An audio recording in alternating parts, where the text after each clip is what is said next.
Buenas noches, gracias por estar ahí. Estamos en La Mira, estamos en BTV. Más adelante vamos a tener un contacto con Federico del Castillo, un antropólogo que está haciendo un trabajo académico sobre la policía uruguaya. Vamos a hablar sobre la coyuntura que está viviendo la policía en este momento, involucrada en algunos de los asuntos de corrupción que está investigando la justicia. Vamos a tener la columna mensual sobre el sistema carcelario de Jaime Saavedra. Vamos a presentarles algunos WhatsApp que están surgiendo de la investigación del caso Astesiano. Cómo se usan los servicios de inteligencia de este país, que ya hemos tocado el tema en algunos programas pasados, pero en este primer bloque vamos a tratar un tema que es terrible. Si los femicidios son terribles, las víctimas que muchas veces quedan invisibilizadas, que son los hijos de esa familia destrozada, de esa madre muerta, son víctimas realmente muy invisibilizadas. Por eso hoy tenemos a la directora del CIPIAB, Mariela Misraji, muchas gracias por estar. No, gracias a ustedes. Y estamos con Leti. ¿Cómo estás? Hola, buenas noches. ¿Cómo están todos? Todo bien, Leticia Martínez. ¿Tenés algunas cifras que nos aportó el CIPIAB, el Servicio de Atención Integral para la Infancia y la Adolescencia? Sí, la propuesta de hoy, más allá de conversar un poco con María Elena, era repasar algunas cifras. Y miren la primera, este año murieron 6 niños a causa de los femicidios, es decir, a manos de sus padres o la pareja de sus padres. A esto se lo conoce como la violencia vicaria, que es la forma más extrema que tenemos de manifestar la violencia. A través de esto lo que busca el hombre es generar en la mujer un daño irreparable a través de la muerte de sus hijos. Esta no es la única cifra que nos tiene que alarmar. Vamos a repasar un poco cómo fueron las atenciones en los casos de violencia doméstica. Bueno, hay varias cifras que se muestran ahí en la placa. Si vemos este año, solo en el primer semestre, estamos hablando de enero a julio, se atendieron 5.944 menores, estamos hablando de niños, niñas y adolescentes. Y si esta cifra nos alarma, fíjense en lo que pasó en 2021, que durante todo el año se atendieron 7.035. Hablábamos Perdón, Leti, sí. si proyectábamos este semestre y se comportara igual que el anterior, tendríamos un crecimiento de más del 50% de los casos respecto del año pasado, ¿no? Bueno, en realidad nosotros consideramos que no es matemático, porque en definitiva nosotros trabajamos las situaciones de violencia por mucho tiempo. O sea, nosotros no quiere decir que en 6 meses dupliquemos o que recibamos la misma cantidad de situaciones atendidas, porque estamos hablando de situaciones atendidas, sí, no solo de denuncias, sino que estos son niños, niñas y adolescentes que algún equipo de la interinstitucionalidad o en particular de INAU atendió. Pero comparamos con cifras similares. Exacto. Comparamos con situaciones similares. Exactamente. Si bueno, en ese sentido, la cifra... Sí, exacto. Si tú ves en el primer semestre del 2021, fueron 3.957 y ahora son 5.977. 44 personas. Exacto. Más o menos está dando ese... Sí, perdón, ¿tienes alguna cifra más? Sí, otra de las cifras que son alarmantes son la cantidad de niños que quedaron huérfanos como causa de los femicidios. Desde 2017 hasta ahora fueron 151 niños, lo estamos viendo ahí en placa. Tremendo, ¿no? Hablamos de 2017, que es cuando hay registro, que se comienza a implementar la ley de violencia doméstica basada en género, y ahí se puede hacer un conteo real, digamos. Antes en realidad no había cifras porque no teníamos tipificado el delito, ¿es así? No, no solamente porque no teníamos tipificado el delito, porque en el caso de INAU, obviamente que atendió situaciones de niños, hijos de violencia de género, de feminicidio, sino que tuvimos un cambio en este país, que fue un cambio muy positivo, que fue en realidad la concreción del Código Penal, del proceso penal, y la creación de la unidad de víctimas de fiscalía. A partir de la creación de la unidad de víctimas de fiscalía, cuando el fiscal llama a la unidad de víctimas y a los técnicos en todo el país, es a partir de ahí que también nos contacta a nosotros como parte de la interinstitucionalidad, es que empezamos a atender a los niños y empezamos a atender registro de esos niños. No solamente el registro, a mí me parece interesante también, no solamente el registro numérico, sino que, bueno, que en alguna medida empezamos a dar alguna respuesta, no toda la que esos niños necesitan, y por eso es que hicimos este estudio y este planteo y recomendaciones. Cuando se dice 151 huérfanos, ¿no? técnicamente estamos hablando de niños que quedaron sin madre y sin padre porque se mataron, o estamos hablando también de aquellos que fueron a la cárcel, ¿no?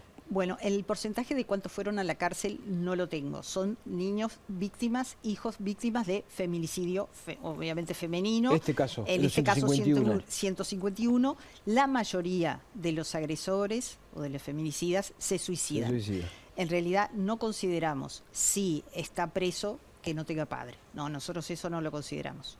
O sea, no están acá con No están acá. no está. No O están sea, que acá. es posible que... Es posible, no. Seguramente haber hay más más. casos. No, Exactamente. hay muchos más Exacto. chiquilines que quedaron Exacto. sin padre y sin madre porque el padre estaba preso durante Exacto, décadas. durante un tiempo Por largo. Dios. Por Dios. Recién abordamos los casos de niños que, quedaron huérfanos, ¿no? Muchos de esos niños, la inmensa mayoría, fueron parte de esa escena, digamos. ¿Cómo ustedes abordan a ese niño? Bien, en realidad no solamente fueron parte de la escena el día del feminicidio, sino que nosotros entendemos y la práctica nos demuestra que vienen en un proceso de violencia de género. No se llega en un día a un feminicidio, sino que es un proceso largo. Por eso nosotros llamamos a las personas que sepan o a las propias víctimas a denunciar, porque cuando se denuncia y cuando empieza un equipo a trabajar, podemos proteger de mejor manera a la mujer y ni hablar a los niños. Entonces, la detección en estas situaciones tempranas hace que no haya un feminicidio o que los niños no sufran. Eso por un lado. Cuando nosotros empezamos a trabajar con estos niños, lo primero es armar la red y buscar en realidad los referentes adultos protectores. Nosotros queremos que estos niños, por lo general, queden, y la mayoría de los casos es así, con algún familiar ya conocido, cercano, que pueda en definitiva hacerse cargo. ¿Qué es lo que en estas recomendaciones nosotros planteamos? Planteamos varias primeras recomendaciones. La Facultad de Psicología estuvo trabajando durante 2 años entrevistando en realidad familias en esta situación, del 2018 al 2020.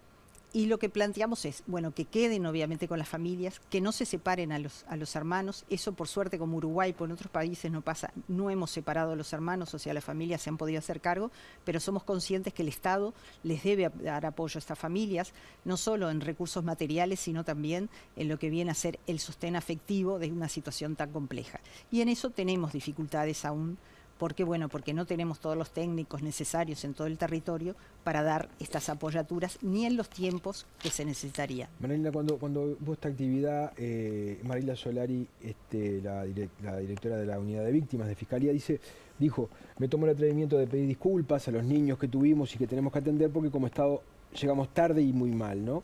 Pero ella se refiere a que no se pudo evitar que alguien matara a la mamá de estos niños, ¿no? Y bueno, no es sencillo llegar a tiempo. ¿Cuáles son los canales que tiene el CIPIAB, el Servicio de Atención Integral a la Infancia y la Adolescencia, para poder llegar antes? ¿Cuáles son los canales? Y me imagino que habrá canales institucionales y otros que no lo son, que son personales, y que sería bueno que se los pudiera decir a la gente, porque cualquiera quizá puede evitar una cosa Claro. de estas, ¿no? En realidad, tanto la Intendencia de Montevideo como Mujeres como el INAU tiene servicios telefónicos, el 0800 41 41, 0800 50 50 de la línea azul, donde las llamadas son anónimas y uno puede denunciar. El tema es que a mí me parece que, bueno, que nosotros, como este es un problema social grave, nos tenemos que implicar todos en la sociedad. Y es importante, si en una familia alguien conoce que hay una situación de violencia, se puede acercar a algún servicio. Por ejemplo, al centro de salud, al centro educativo, y plantear que en esa familia se está viviendo una situación de violencia. A veces, en realidad, la violencia de género genera tanto miedo, y también las mujeres, en definitiva, a veces ni siquiera pueden salir de sus casas para denunciar. Por eso es importante saber que cuando uno llama a uno de los números de denuncia sobre violencia de género, no queda registrado después en lo que viene a ser el listado de la cuenta del teléfono, por así decir, para hacerlo más claro. Entonces, eso es importante. Creo que el nosotros poder acercarnos.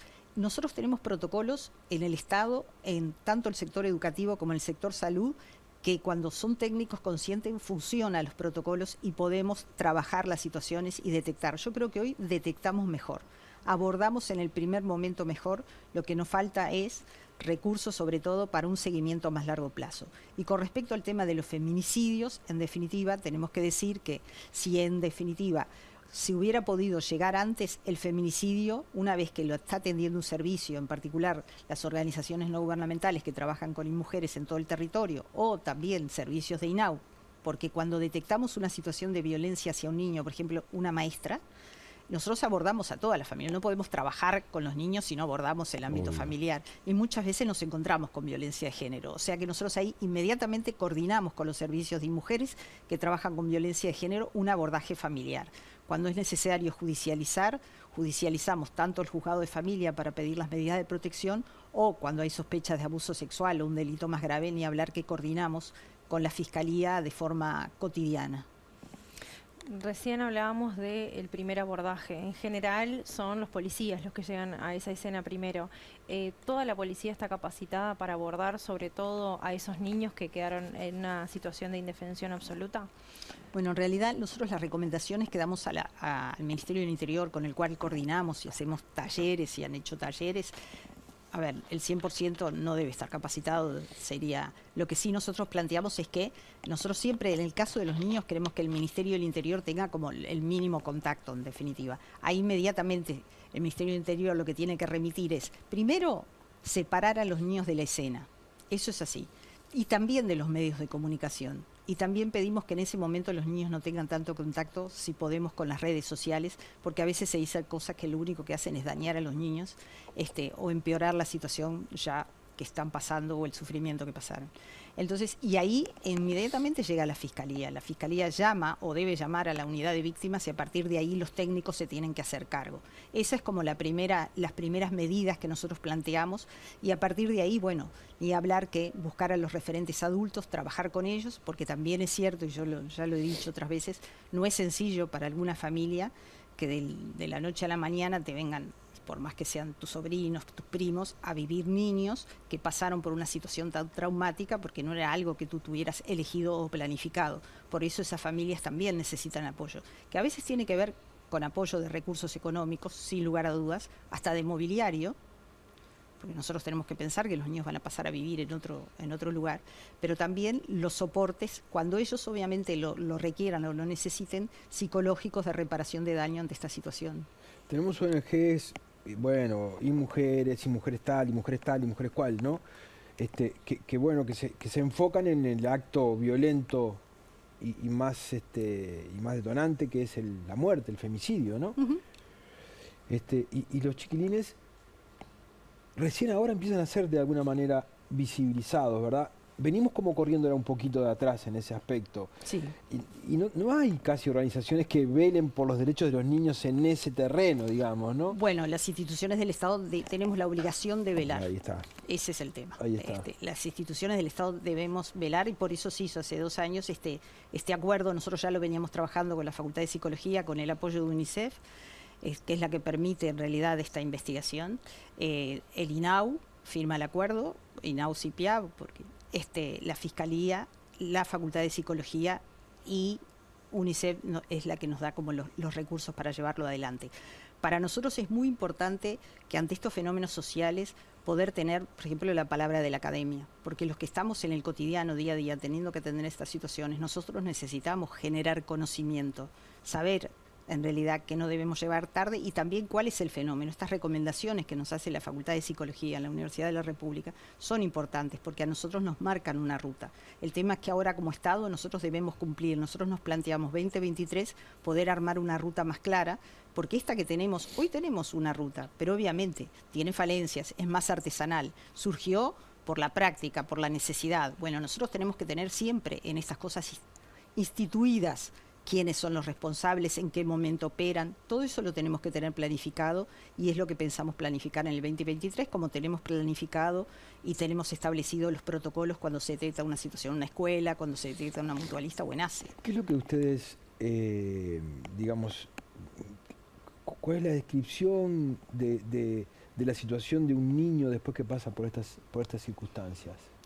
Bueno, en realidad... realidad... es la parte más dolorosa del trabajo, ¿no? Exacto, esta es la parte, ni hablar, y en definitiva hay un quiebre muy importante. Algunos psiquiatras con los cuales trabajamos dicen que es como un tiro en la frente de un niño, en realidad, y que la reparación es a muy largo plazo, no solo porque muchas veces vio matar a su madre, sino porque vivió violencia previa y también violencia hacia ellos. Claro.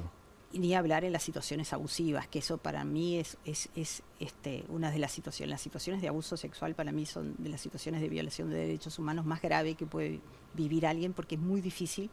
Ahora, creo que en el mundo, como esto se puso sobre la mesa, porque las mujeres lo pusieron sobre la mesa, creo que hay bibliografía y hasta hay películas donde vemos el daño y lo que demoran, eso también me interesa plantearlo, lo que demoran las víctimas en poder decirlo. Ni hablar las mujeres y también los varones cuando sufren abuso sexual, porque no es fácil, porque siempre hay un sentimiento de culpa, porque nosotros en esta sociedad también en realidad a las víctimas las ponemos en tela de juicio. Es increíble, es en el único delito donde ponemos en tela de juicio a las víctimas. A ver. Claro, por ejemplo, nosotros cuando alguien nos dice, o cuando un niño dice que sufrió una situación de abuso intrafamiliar, porque una cosa es una violación, ahí tenemos que separar, porque una violación es un extraño y hasta podemos, si la persona denuncia, hay un protocolo claro en la salud donde vos podés sacar ADN, etcétera, etcétera. En el caso de los niños la situación y en las niñas es bien diferente. Por lo tanto, se empieza con que cómo esta persona, este papá, este tío, este abuelo, que es una persona también, pudo hacer eso. Entonces, como a veces los propios adultos justificamos o pensamos que eso no sucedió. Y eso para los niños es muy grave. Porque los niños ¿a quién se lo dicen o cómo lo dicen? Lo dicen primero como pueden y a las personas de referencia. Por eso lo dicen a los maestros, a los profesores, a alguna tía, a la abuela, a la mamá a veces cuando sabe que los va a defender, pero no siempre lo pueden decir. Entonces, en definitiva, una vez que lo dicen, no lo vuelven a repetir. Nosotros esperamos que los niños se comporten como adultos, que se sienten acá, digan yo lo que pasa, que sufrí una situación abusiva por parte de mi padre biológico o por mi padrastro. Eso no es así. Entonces, en realidad, el no creer, y ahora hay situaciones también, a veces hay tela de juicio por parte de algunos actores sobre el tema de la palabra de los niños. Para nosotros, primero que la ley garantiza que la palabra de los niños, la 19.747 y la 19.580, es válida. Y aparte, después hay todo un trabajo técnico que avala la palabra de los niños. Es tremendo, ¿sabes que el fiscal negro, creo que hasta ha tuiteado eso, ¿no? Es muy, muy delicado, porque cuando hay una denuncia de estas características, de abuso, por ejemplo, ¿no? Se dice la presunta víctima. Sí, claro. Cuando alguien denuncia una rapiña, nadie dice la presunta víctima, ¿no? Nadie. Es una denuncia.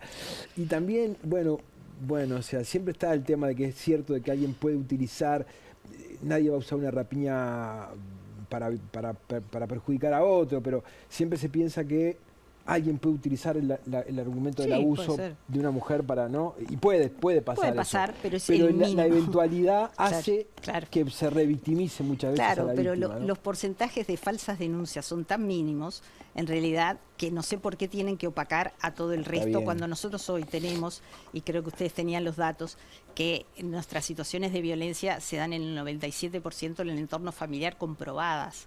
O sea, nosotros, esto está todo comprobado, o sea, comprobado por la justicia, no son presunciones en realidad. Cuando nosotros decimos que tuvimos de 0 a 3 años 416 niños víctimas de violencia en este semestre, está comprobado, o sea, no es una suposición.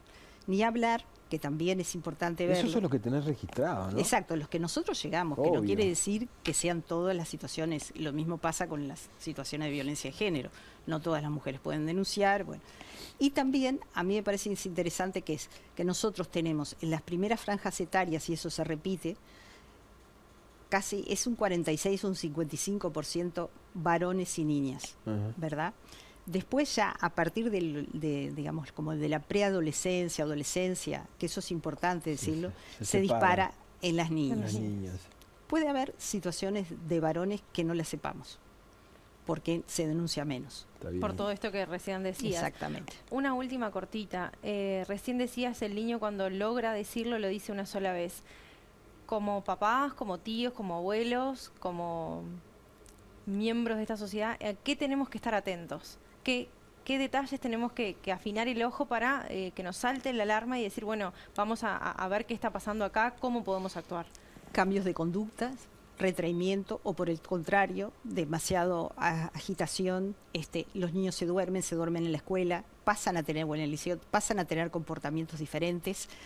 Y a partir de ahí es que llamar la atención. No siempre esos comportamientos diferentes pueden ser por una situación de violencia, pero siempre igual lo tenemos que ver porque algo le está pasando al niño. Los niños que tú te acercás y los querés tocar y se retraen, niños que tienen conductas muy sexualizadas, eso también hay que verlo porque habla de alguna situación familiar, de acuerdo a la franja etaria, obviamente. Que se tocan mucho. Que se tocan, etcétera, etcétera, que no corresponde a la parte de la etapa evolutiva donde los niños obviamente hacen exploración de su cuerpo, lo cual es totalmente sano y lógico, y menos mal que lo hacen. Obvio. Entonces digo, cuando vemos algunas de ese tipo de conductas, me parece que es necesario estar alerta.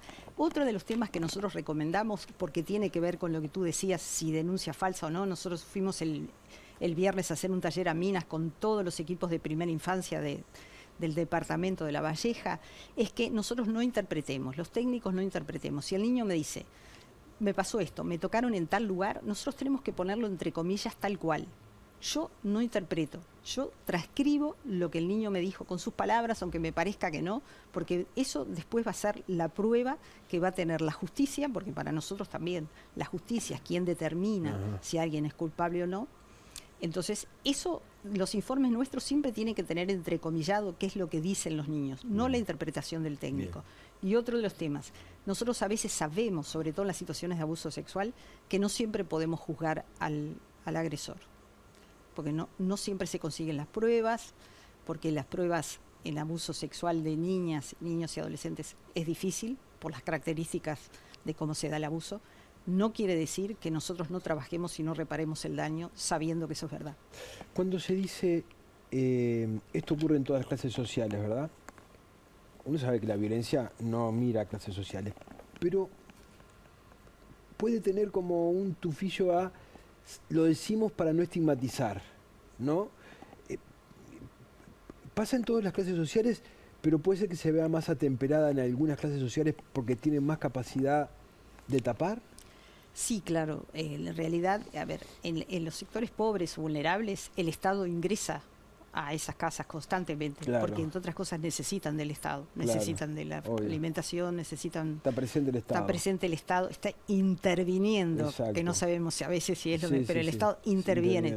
En otras casas sociales, nosotros, obviamente, en mi casa es más difícil que entren, ¿entendés? Hay muros, hay... Lo que sí, nosotros en esos casos trabajamos, y aparte... nunca relato casos, pero en estos 3 días, mismo en el Día del Partido Uruguay, sucedieron situaciones en clases sociales que no son las que nosotros esperamos que estuvieran hoy mismo, donde se dan situaciones. El tema es que, bueno, que algún familiar pueda operar ahí como protector de los niños. Por lo general, lo que nos piden son abogados que conozcan de esta temática, porque en este país, desgraciadamente, tampoco tenemos una formación específica a veces para poder defender a estos niños, niñas y adolescentes. En muchas de las disciplinas que se necesita que tengan una experticia en estos temas, y bueno, y tienen los recursos como para la reparación de daño, porque bueno, porque pueden pagar psicólogo, porque sí pueden presentar con abogado defensor privado una medida cautelar, eso se da. Lo que nos interesa a nosotros trabajar, y lo empezamos a trabajar antes de la pandemia con ANEP y queremos retomarlo, es el tema de en los sectores privados que tienen que ver no tanto con la salud, porque a partir del FONASA el protocolo del Ministerio de Salud es para ACE y todos los prestadores, pero también cómo trabajamos con el sector privado, con la enseñanza privada, estos temas que en el caso de la enseñanza pública lo tenemos muy aceitado. María Elena, muchísimas gracias por haber estado. No, gracias a ustedes por tratar esta temática. Gracias, Leti. Buenas noches a todos. Una tanda, ya volvemos.